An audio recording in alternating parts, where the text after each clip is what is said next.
Filimkan wuxuu ku bilaabanayaa gabar lagu magacaabo Jane. Waxay nolosha awoogeeda maadaama aysan nooleen hooyadeeda iyo aabaheeda. Jane awoogeeda ayaa hore u go'aamiyay guurkeeda wiil ay qaraabo yihiin oo uu ku khasbay inay guursato laakiin kuma qanacsan guurkaasi. Arooskeedina wuxuu aaminkiisa uuna ka qariyay maalintii uu dhici lahaa arooskeeda. Maalintii uu dhici lahaa arooskeeda waxaa guri imaaday saaxiibadeeda si ay ugu turkeyso dhammaantooda maadaama arooskeeda kiis uu ahaa. Markii arooskii uu dhacay Jane ayaa baxsatay maadaama ay ku qanacsaneen guurkaasi. Jane awoogeeda ay aad ugu xanaaqay maadaama guurka qorsheeyay haddana gabadhii uu awoog u ahaa ay ka baxsatay. Jane waxa ay soo aaday magaalo kale si aan loogu aqoonsan iyada oo ayna gaajootay waxay ku fikirtay inay tugsato maadaama aysan wax lacag wadanin. Waxaa Salim filaan u arkay in lagu magacaabo Baagar wuxuuna u sheegay inuu tugsi ku adkaan doono maadaama ayada ay zaad u qurxantay. Isla markii waxa arkay nimankii awoogeeda u shaqeynayay wayna soo bursaday intay ka xarartay ay dharka bedelatay. Isla markii waxay isku dawtay wiil lagu magacaabo Zayn si aan loogu shakin. Markay gudbeen Zayn ayaa wuxuu ku jawaabay kuma tahay adigu. Jane waxay u sheegtay inay tahay qof dhiban kaliya ee asiga ku gambanaysay. Wuxuu ugu jawaabay inuu yahay fanaan caan ah. Ayadana waxay u sheegtay inay gaajeysan tahay wax cuno lacag midna aysan meel ku ogeyn ay dhiban tahay.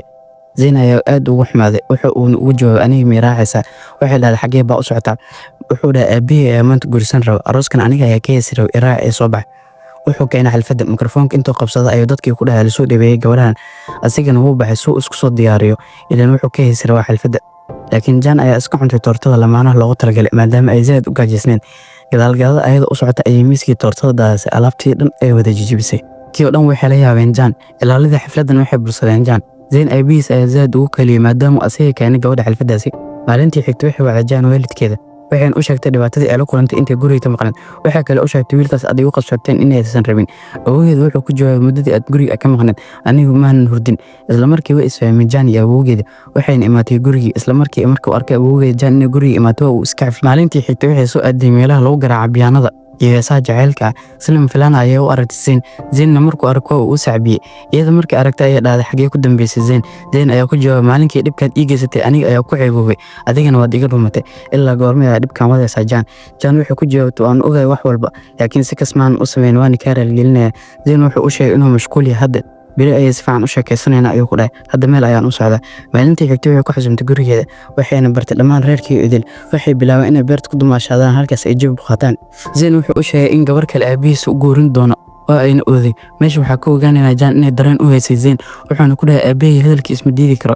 Habeenkii hurdada markii ay ka soo kacay xil dambe waxay ku fikirtaa xasuusihiisii hore. Subaxii markay soo kacay arrinkii dhan awoogeeda ayay u sheegtay inay jeceshahay wiilkaas asigana uu guursan rabo. Wuxuuna awoogay ku jawaabay wax walba calaf isaga haddii lagu qasbo guur halkaas uga har ama haddii kale sii wada jacaylka ilaa aad guulaysato.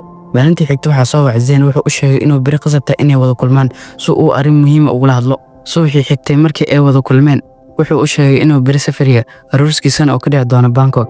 Ayadoo murugsan ayay ka tagtay. Asigii markuu ilboorka gal rabo ayuu gadaal soo fiiriyay. Jane ayadoo ilboorka sii bixi rabta ayuu imaaday laabta ayuuna geliyay maadaama asigana zaad u jeclaa. Meesha waxaa ka ogaanayna asina inuu jacaylkiisa qarsan jiray.